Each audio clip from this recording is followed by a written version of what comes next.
अनपढ़ माँ।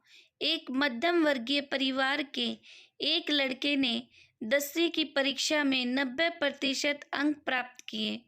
पिता ने मार्कशीट देखकर खुशी खुशी अपनी बीवी से कहा कि बना लीजिए मीठा दलिया, स्कूल की परीक्षा में आपके लाडले को 90% अंक मिले हैं।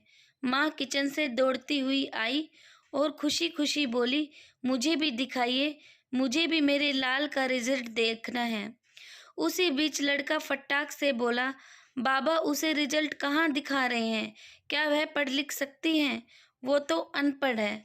अश्रुपूर्ण भरी आंखों को पल्लू से पूछती हुई माँ दलिया बनाने चली गई। ये सब पिता ने देखा और कहा, हाँ बेटा, तूने बिल्कुल सही कहा। जब हमारी शादी हुई तो 3 महीने के अंदर ही तुम्हारी माँ गर्भवती हो गई। मैंने सोचा शादी के बाद ही कहीं घूमने नहीं गए, एक दूसरे को ठीक से समझे भी नहीं, चलो इस बार अबॉर्शन करवाकर आगे चांस लेते हैं। लेकिन तुम्हारी माँ ने जोर देकर कहा, नहीं, घूमना फिरना और आपस में समझना यह सब कुछ बाद में है। फिर तेरा जन्म हुआ। वो अनपढ़ थी ना, जब तू गर्भ में था तो उसे दूध बिल्कुल भी पसंद नहीं था। उसने तुझे स्वस्थ बनाने के लिए हर 9 महीने दूध पिया, क्योंकि वो अनपढ़ थी ना। तुझे सुबह 7 बजे स्कूल जाना रहता था, इसलिए सुबह 5 बजे उठकर तेरा मनपसंद नाश्ता डिब्बे में बनाती थी, क्योंकि वो अनपढ़ थी ना।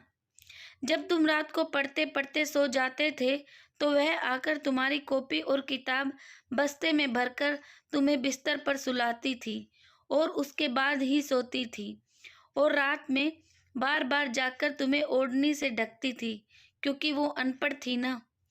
बचपन में तुम ज़्यादातर समय बीमार रहते थे, तब वो रात रात भर जागकर सुबह जल्दी उठती थी और काम पर लग जाती थी, क्योंकि बेटा वो अनपढ़ थी ना। तुम्हारे लिए ब्रांडेड कपड़े लाने के लिए मेरे पीछे पड़ती थी और खुद सालों तक एक ही साड़ी पहने रहती थी, क्योंकि वो अनपढ़ थी ना। ये सब सुनकर लड़का रोते रोते अपनी माँ से लिपटकर बोलता है, माँ मुझे तो कागज पर 90% अंक मिले हैं, लेकिन आप मेरे जीवन को 100% बनाने वाले शिक्षक हो।